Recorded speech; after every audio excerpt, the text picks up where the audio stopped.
Air France est accusé de ne pas avoir correctement formé ses pilotes au risque de givrage des sondes PITOT, ces instruments externes mesurant la vitesse aérienne, et d'avoir manqué à son obligation d'information envers ses équipages, des griefs que la compagnie aérienne réfute catégoriquement.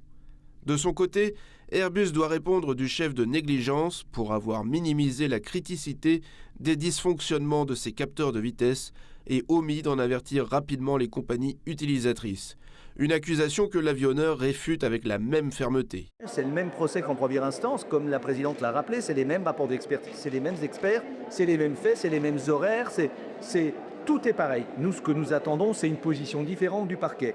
Parce que nous considérons qu'en première instance, nous avons été lâchés par le parquet de la République. Nous sommes évidemment très heureux et nous l'en remercions que le parquet général ait interjeté appel, ce qui est extrêmement rare. C'est même unique à ma connaissance dans les annales judiciaires que le parquet général fasse appel contre le parquet de la République, puisque le parquet avait requis la relaxe. Donc ce qu'on attend effectivement, c'est une position différente des avocats généraux qui nous ont dit qu'on verrait leur position au fur et à mesure des débats, ce qui est tout à fait normal. Cette catastrophe aérienne, marquée dans la mémoire collective par l'emblématique photographie de la dérive arrachée flottant dans l'Atlantique, conduit Air France et Airbus devant la Cour d'appel de Paris. Le procès, qui s'achèvera le 27 novembre, expose les deux entreprises à une amende maximale de 225 000 €. Les responsables d'Air France et d'Airbus, mais ils maintiennent qu'ils sont responsables de rien, mais surtout ils font appel également pour le civil, c'est-à-dire qu'ils n'acceptent pas d'être à la fois responsables en civil et coupables en civil.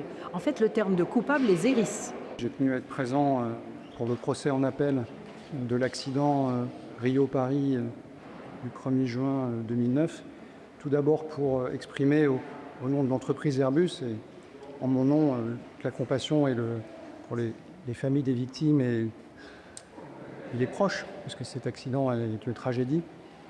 La deuxième chose qui était importante pour Airbus, c'est de venir témoigner de notre volonté de contribuer à l'établissement de la vérité, à la recherche des faits, à la compréhension de ce qui s'est passé. J'ai eu l'occasion d'exprimer que nous progressons dans l'industrie aéronautique et dans l'aviation en apprenant toujours de ce qui se passe, des événements, des incidents. Et évidemment, sur un événement comme celui-là, il y a énormément de choses à comprendre et à apprendre.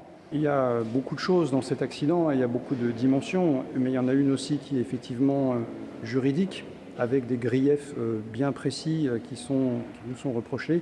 Et nous contestons ces griefs. Donc effectivement, dans la posture, sur les points particuliers qui font l'objet de la procédure, nous contestons. Le 1er juin 2009, le vol AF